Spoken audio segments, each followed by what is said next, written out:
Next, I'm about to watch the Japanalysis video.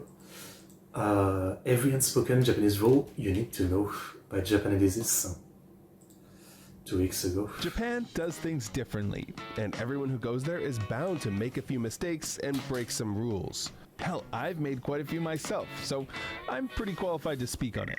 For example, one thing you shouldn't do in Japan is take sushi from the conveyor belt. If you go to a conveyor belt sushi place in Japan, you know, the ones where the little plates go around, you might be surprised to hear that nobody eats stuff from the belt anymore. I know that's like the whole gimmick, but I'm serious. Everyone orders from the tablet and has it delivered fresh to the table. There's a few reasons, like the food's been sitting out for a while and people got nervous after the pandemic, but the bigger issue was people filming themselves doing stuff like this.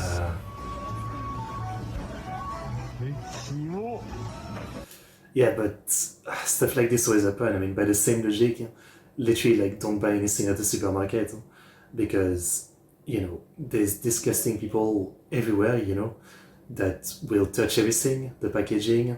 If you go to, like, the fresh food, area, it's the same thing, right? I mean, it's such a classic for people to, you know, touch, be it apples or I don't know, watermelon or whatever it is, right? Like they will touch it for like the firmness and stuff like that. So again, like by that logic, just don't buy anything that's not like sealed in a freaking hazmat container or something. But I kind of get it, yeah. I mean, for me, that's always the thing, Like, I haven't been to many restaurants in my life, but obviously there's always like, you know, on the back of your mind, you know, are the workers want all my food clean? And are they actually nice to not, you know, spit in my food? That's obviously something that like people might be thinking about, But then I guess in a place like this, you also have to worry about the other customer, you know, doing something like this, so Fair enough.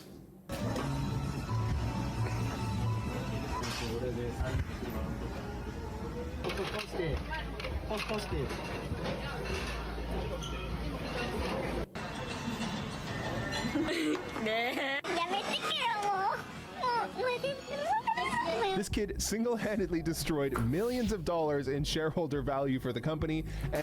I mean, it's like... It's stupid. And was subsequently sued for like $450,000. His family ended up settling out of court.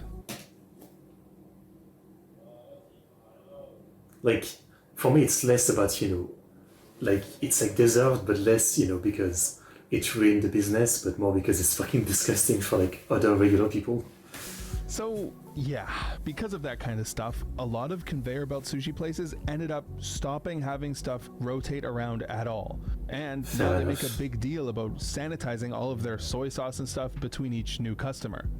And you know, even the places that still do have conveyor belts have added cameras to make sure that people don't do anything funny. But most people nowadays just use the lane to preview items before they order them on the tablet.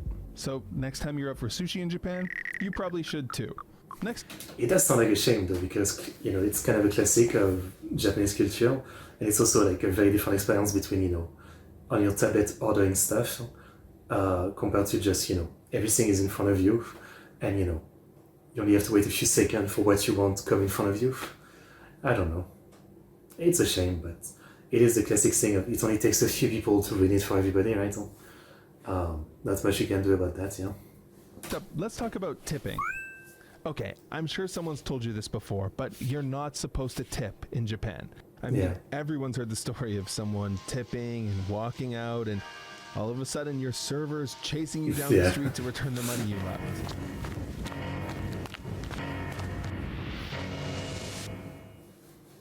But hear me out, okay? Because this is important. Japanese people do not want tipping culture coming to Japan. It's obviously like a bad thing. It's a rabbit hole. We all know that. I mean, in France we have tipping. Well, it's definitely far from as bad as like the US, right? I mean, the US is the example of, you know, the culture literally killing itself over it, right? I mean, you know, the more tipping culture becomes a thing, the more like the employer can justify paying like the employee like shit, and then it's a snowballing rabbit hole. In France, like, it's not as bad, I guess, but it's still, you know, if you go buy a coffee, you definitely leave like, I don't know, like €1 or €2 to the server. And in restaurants, I mean, again, I guess it really speaks to how much I haven't been to restaurants. I don't remember ever tipping to restaurants. So I guess it's only like in coffee shop that I can think of it.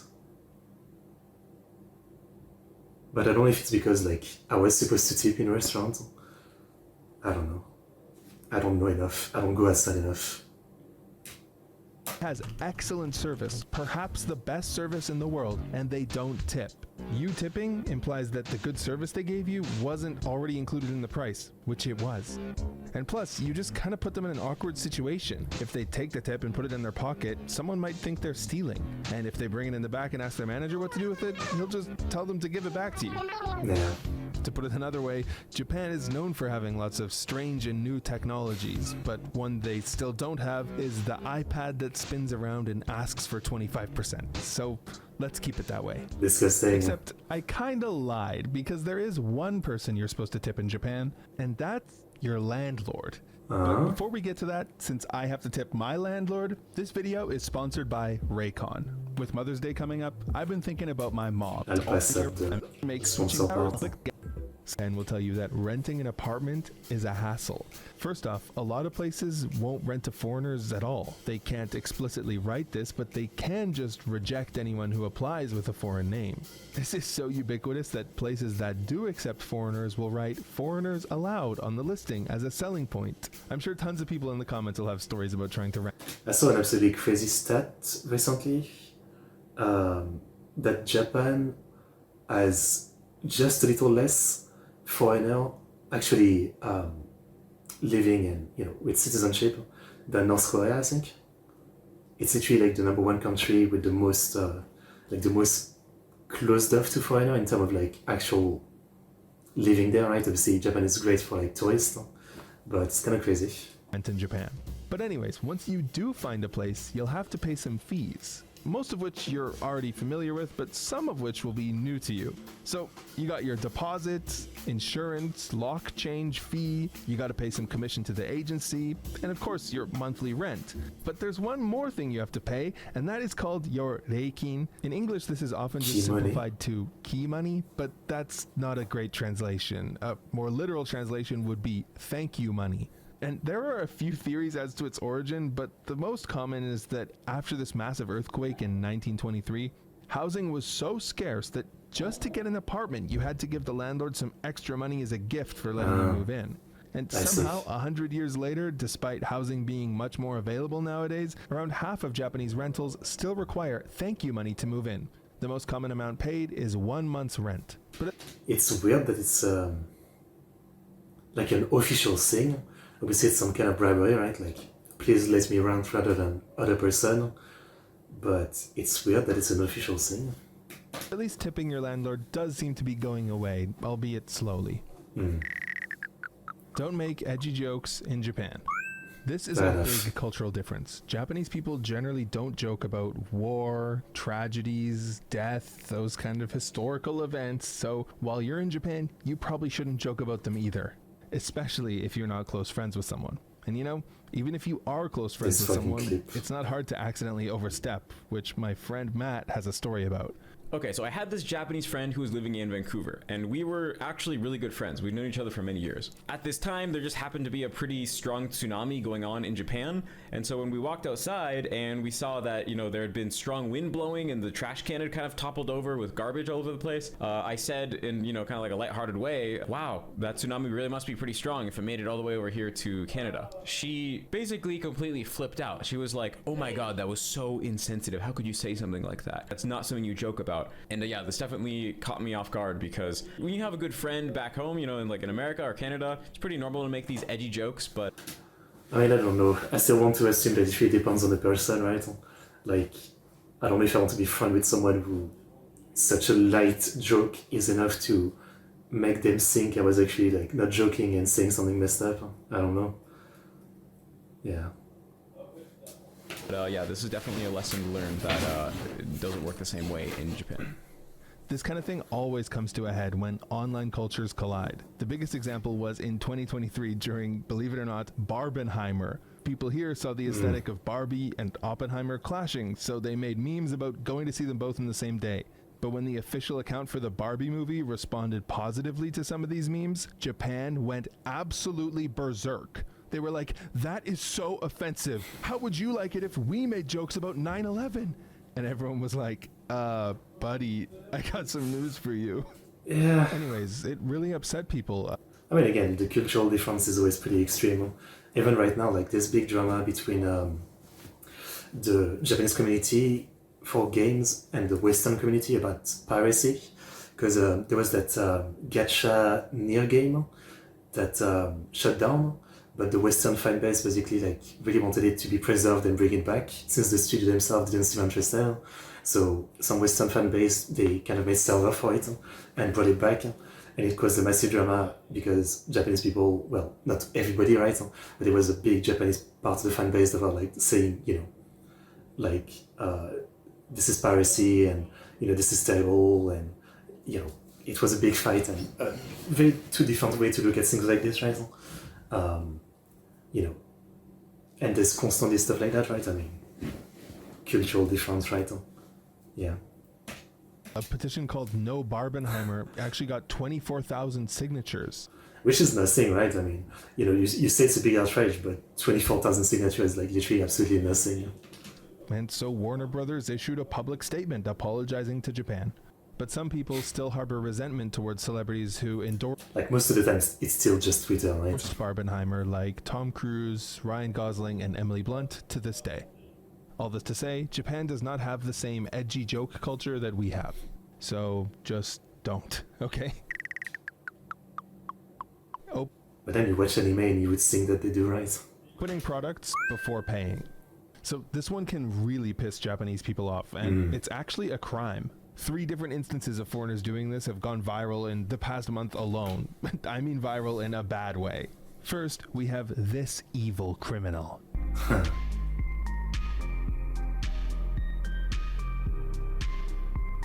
These out. It's one of those things where, like, in France, I think it's okay. And I see people doing it sometimes, but I've always found it weird myself. Like, yeah. Like, can't you wait until you're out?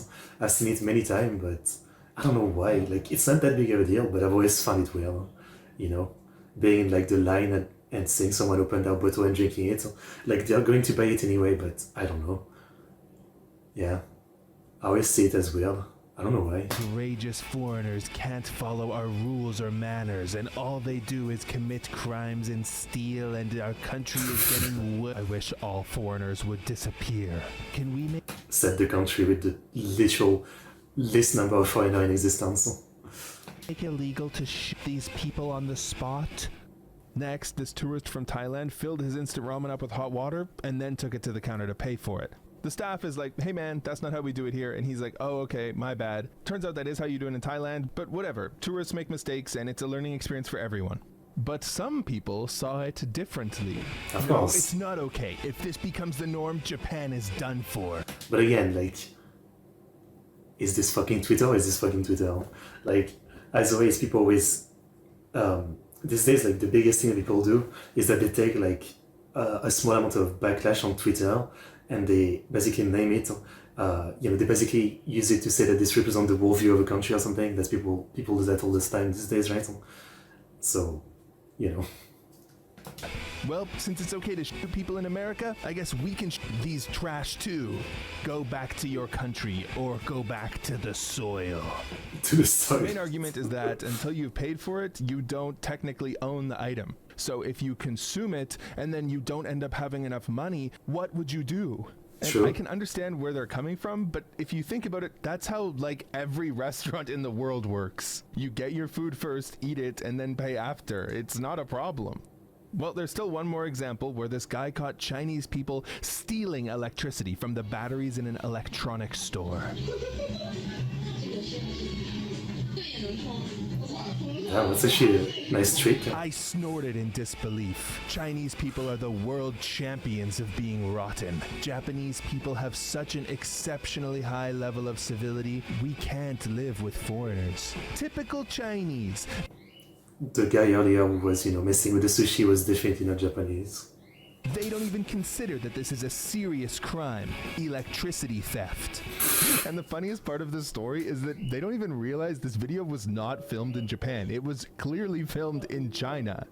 Anyways, moral of the story, if you're ever trying to speedrun your shopping in Japan, just know that this particular sequence break is off limit. But again, I really wonder about this in different country, yeah. Again, it just makes sense to wait like 5 minutes. Like for me, if I think about it, sometimes I take my Monster Energy and I have to wait like freaking 5 minutes in the line, but you know, I could open it and start drinking it.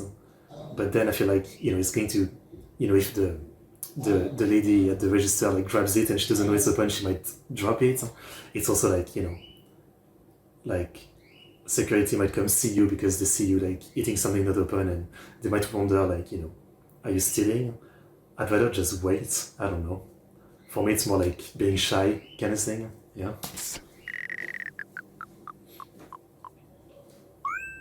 Illegal swimwear. Hey man, you remember that crazy thing that happened at the Hotel Hot Springs? Can you talk about it? Because otherwise nobody will believe what I'm saying is true.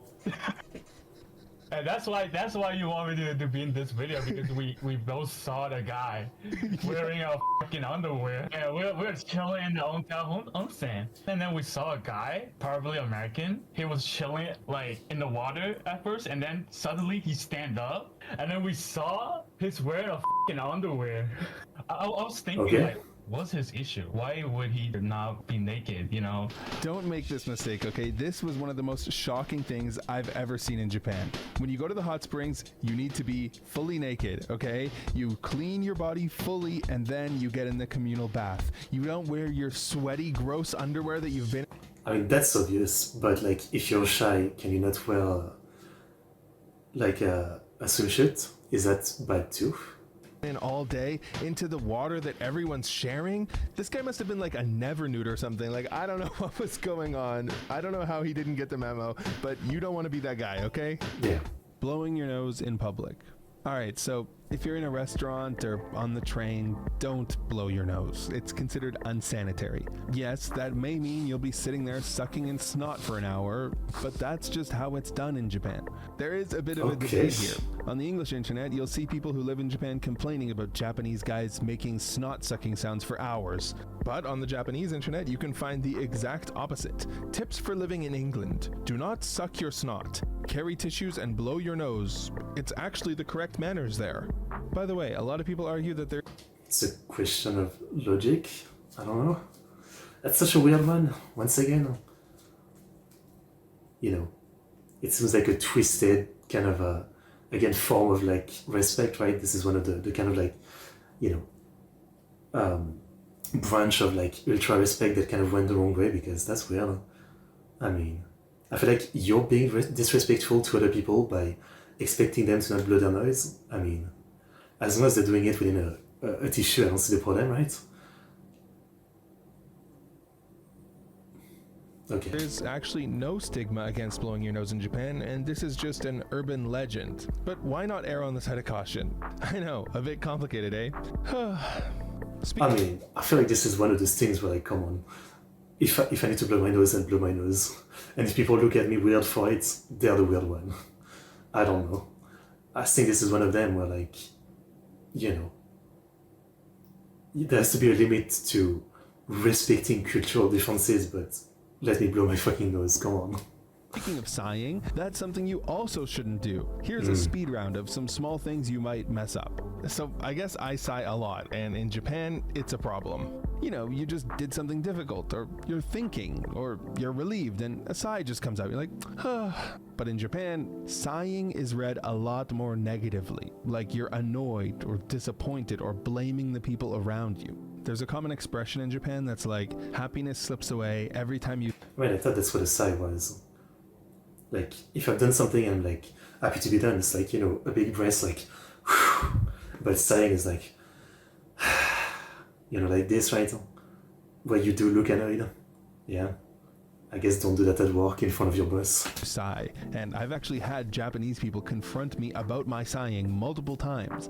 I guess you could say I'm just a sigher. Hello, sire. Eating while walking. So this one's quite debated nowadays, and personally, I haven't seen people care about it as much as they used to, but it is considered bad etiquette to eat while walking. In the past, in some other video I made, I said nobody cares anymore and you can just eat and walk if you want, but I actually got corrected by some Japanese viewers in my DM saying, no, it's still rude to eat and walk.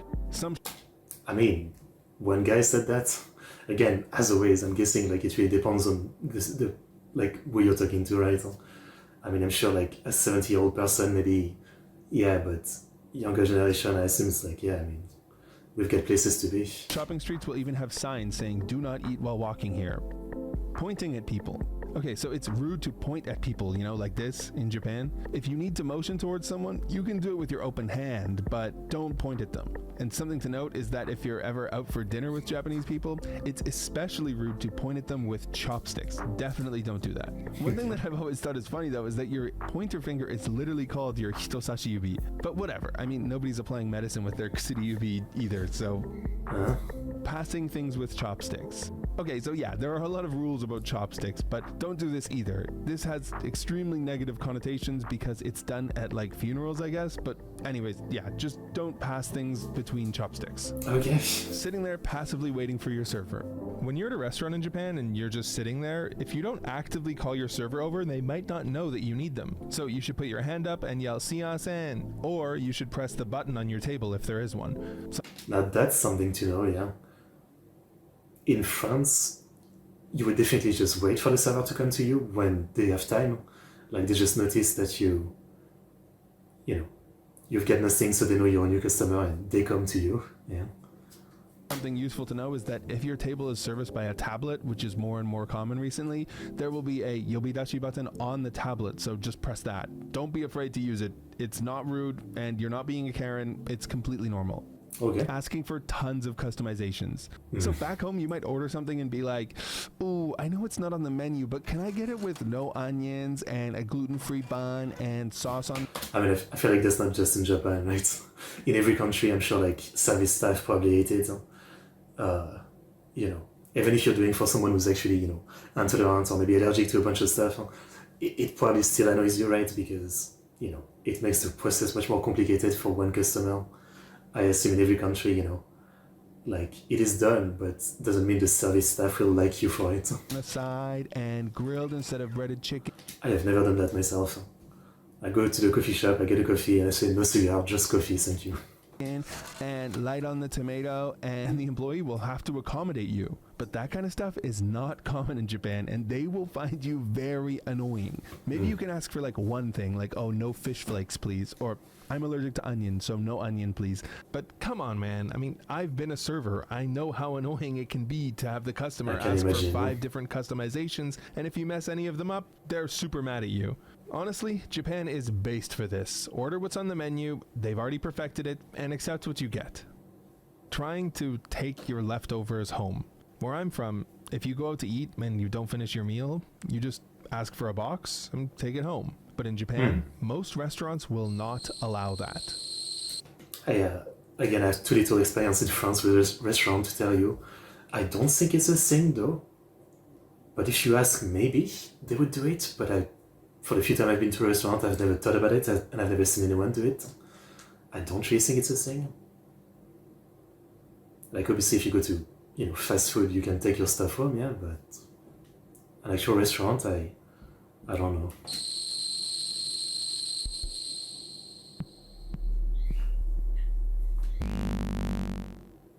We don't do The that. reason you'll hear is food safety.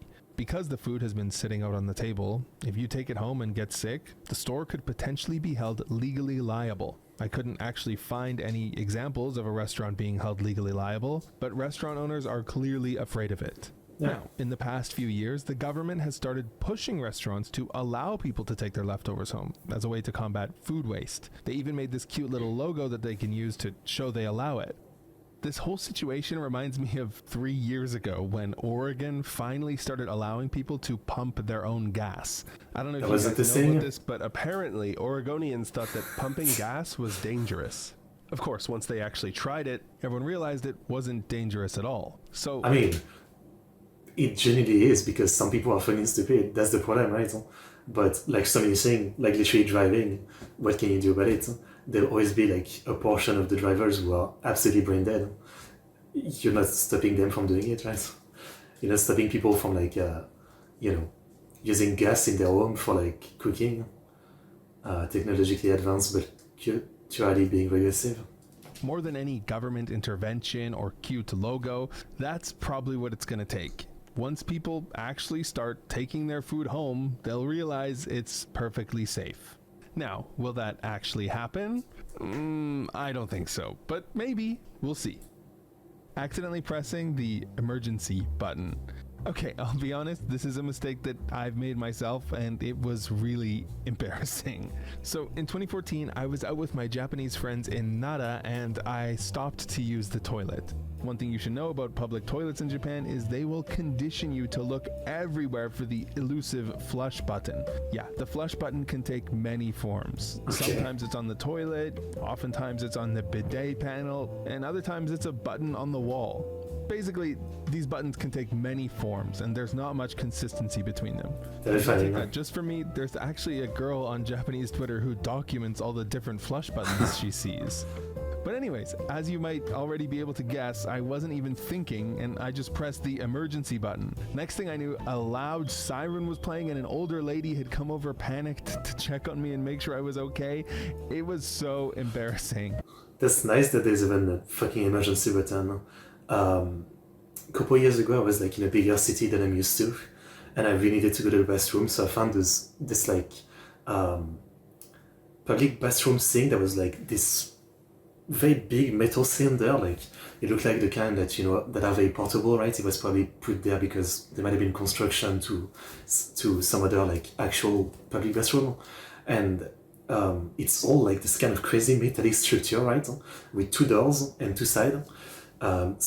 So to get in, there's like color stuff with like button red and green if there's someone inside. So like it's very technological too. So like I press the button, I get in, and inside it looks like there's only like a bit of light.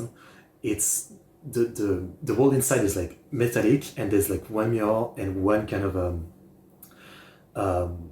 like one bathroom and one very simple metallic kind of washing hand thing, and I do my business, but then I can't get out, and also like the entire is all wet because I guess after everybody, like after every passage of someone, the thing kind of like has a sprinkler system or something, so the inside is all wet and dark and damp, and yeah, I was like inside and I couldn't open the door for some reason. The thing was like locked, and there was no button anywhere for like emergency or anything. There was only like the two button for like saying that it's occupied, I guess, and the door didn't have an handle or anything. It's like a push door, I guess, and I was fucking stuck. And I waited 5 minutes, and luckily, I guess someone else from the outside wanted to get in, and them wanting to get in, they managed to unlock the door or something. But it was kind of terrifying. Yeah, I did not like that experience. I was gonna be stuck in some bathroom and die in a bathroom. And when I finally emerged from the bathroom, all my friends were laughing at me. Honestly, in retrospect, I'm lucky Hezuma wasn't patrolling there yet, because I would have been his bad-mannered gaijin of the month. But jokes aside, I've been a little bit relieved Googling images for this video, because there's actually a lot of Japanese people saying the buttons can be confusing too. So at least I'm not the only one. Toilet slippers. A lot of places you go in Japan will require you to take off your shoes and walk around in your bare feet, your socks, or the slippers that they provide. And at some points, you're going to need to use the bathroom. So you'll open up the bathroom door and see this. Toilet slippers laid out on the floor for everyone to use. When I first saw them, I remember being like, what do I do with these? Well, what you're supposed to do is put them on to use the toilet, and then take them off when you finish. Sounds simple, right? But I know that some people watching this are thinking, sharing a pair of communal shoes that other dudes have sweat in is kind of gross. Plus, knowing a lot of dudes who pee standing up but have no control over their jet stream, they definitely piss on the fucking slippers. I can tell you that much. I'm a proud adopter of sitting down to piss because my jet stream is not very straight. It is unfortunate. So yeah, no, this is not good. I don't like this.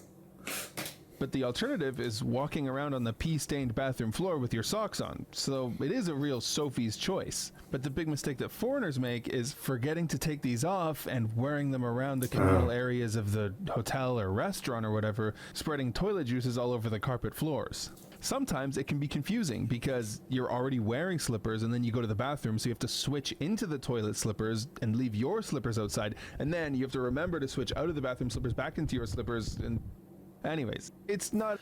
This is all like ultra advanced, right? To keep the house very clean, which I get and which seems to work, right? I mean, Japanese houses are known to be very clean. It's definitely something. For me, I can't really like even imagine, right? I've always lived with cats and dogs, so you know, you quickly give up the idea of a clean house, I guess. Like it's relatively clean for having animals, and so at some point you also kind of give up, you know, taking off your shoes. I mean, I don't constantly walk around the house with my shoes, but you know, I'll do it for a bit while I'm doing some stuff or going out, and you know, not really care that much. Even though, yeah, I guess it is kind of disgusting, but you know, you just get used to it and let's think about it, right? Like the house isn't clean because there's like cat fur all over the place and, you know, dust, and also it's an apartment building that's molding, but I don't know. I guess I've always lived in places that aren't, you know, very clean, so I can't even imagine this level of like care to keep everything clean. But maybe I don't enjoy it, you know? Yeah. It's a hard mistake to make. But you know, Japan is divided on the bathroom slippers too. While around 60% of people say toilet slippers are necessary for hygiene, in practice, over half of Japanese households don't actually use them anymore, saying the slippers just get dirty and the invention of the floor mat made them unnecessary. For me, the biggest problem is that these toilet slippers are always just way too small. Oh yeah, I guess size. I have huge feet, so I'm always just jamming my toes in and tiptoeing around the bathroom. But no, I don't think Japan needs to accommodate people like me. Living on the first floor as a woman. In Japan, it's common knowledge that women shouldn't rent an apartment that's on the ground floor. Reasons for this include that stalkers can easily peep inside, there's an increased chance of burglary, but the biggest one is underwear theft. Most Japanese households hang dry their laundry on the balcony, so much so that every day the weather report will tell you if it's a good day to hang or not. And honestly, Japan is based as for that because dryers suck. They take up so much space, they cook the out of your clothes, they waste so much electricity, they're awful for the earth and the environment. But the one thing people won't hang is women's underwear on the ground floor, because someone walking by will just steal it. This is like so common sense in Japan that if you do get stolen from while living on the first floor, some people will tell you it's your own fault, which is definitely not true, but you know, people have talked about this for a long time. Sure. You can find articles from as early as 2002 mentioning first floor women having to be more vigilant. But foreign women who move to Japan often aren't warned about this until it's too late, and then they've already been stolen from. It's unclear how often this actually happens. Right, I was gonna say, like, you know, is it actually a lot? But at the same time, sure. This is how much Better be people safe talk than about sorry. it. And some say it's the wind or the birds. And you know what? Some of the time it might be the wind or the birds, but the point is Japanese women are very aware of this and they take precautions against it. So you should too. I mean, it's not surprising. Again, we know Japan has a lot of problem with stuff like this, to the point where, you know, for example, on train, right, with the chicken stuff, they have to have like women only cars and stuff like that, so fair enough. At the same time, if I was a woman, I think I would still prefer the first floor, because if someone were to come attack me in my apartment and I'm on the second or third floor, I can't just jump out and get out from the balcony or the window. So yeah, I don't know. Stealing garbage. Where I live, if you drove around outside on a nice sunny day, you would see people had left, you know, furniture outside, free for the taking. Stuff like sofas, office chairs. Hell, one time I found a CRT TV out there and donated it to the local Smash Club.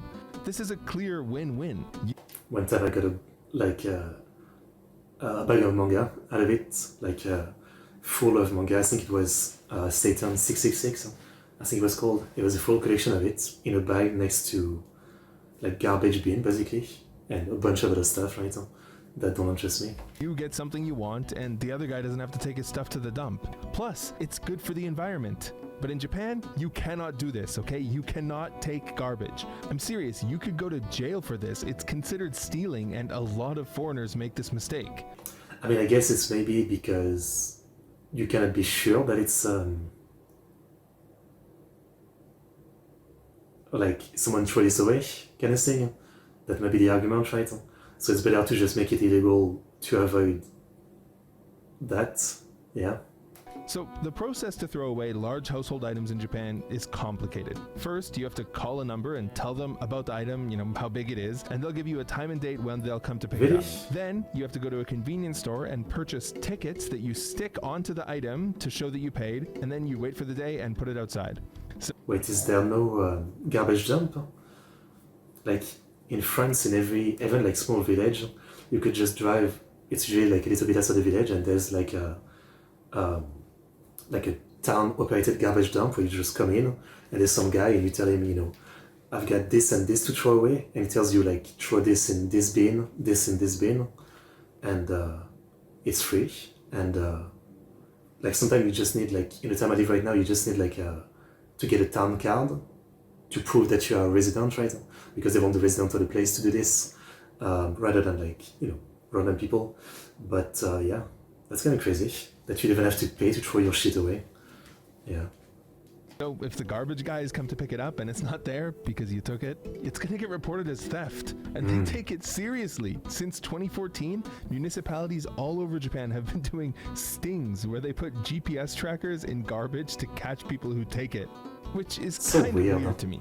What feels strange to me is that the Japanese system clearly recognizes the value of reuse. Like, if you Google in Japan, dispose of large item, each government website will tell you to try giving it away for free online. I won't lie, it's like, if I have to do all this bullshit, calling this number, confirming my item, going to buy some stickers and all that, I might as well just sell it on, whatever is the Japanese eBay. Like, I might as well do that. First. So there's a bit of odd tension because they're telling you to reuse things, but if it becomes garbage and someone takes it, then that's a crime. Anyways, to be safe, don't take people's garbage in Japan. Fair enough. I've still got a few more mistakes to talk about, including what you should not call these things, a rant about Japan's shoplifting laws, and some other stuff that I don't want to get into on YouTube. It's all in part 2, which is free on my Patreon. You don't need to pay, you don't need to log in, just click the link in the description and you can watch it. He's been saying that for 2 years and I actually never went to watch his free videos on Patreon. Yeah. Never actually went to do it. Well, I guess it means I have a good backlog to watch eventually. Okay, well, very interesting. As always, like a lot of stuff I didn't know, and just a big reinforcement of how different countries can be. I mean, it's not just Japan. I'm sure a lot of countries have, kind of like little cultural difference like this, but little everyday thing that you just wouldn't think about, right? Like, there's so much stuff that feels like just a simple human thing that if you go to another country, you wouldn't even think. They have a different way to do it. Otherwise, it's rude or bad. But there must be. And so it's pretty interesting. I mean, again, like, tipping is a big thing, right? I mean, yeah, I don't know the tipping culture of every country. Like, if I go to, I don't know, Thailand tomorrow, I have no idea if I need to tip or not, right? There's a lot of stuff like that, a lot of stuff like that.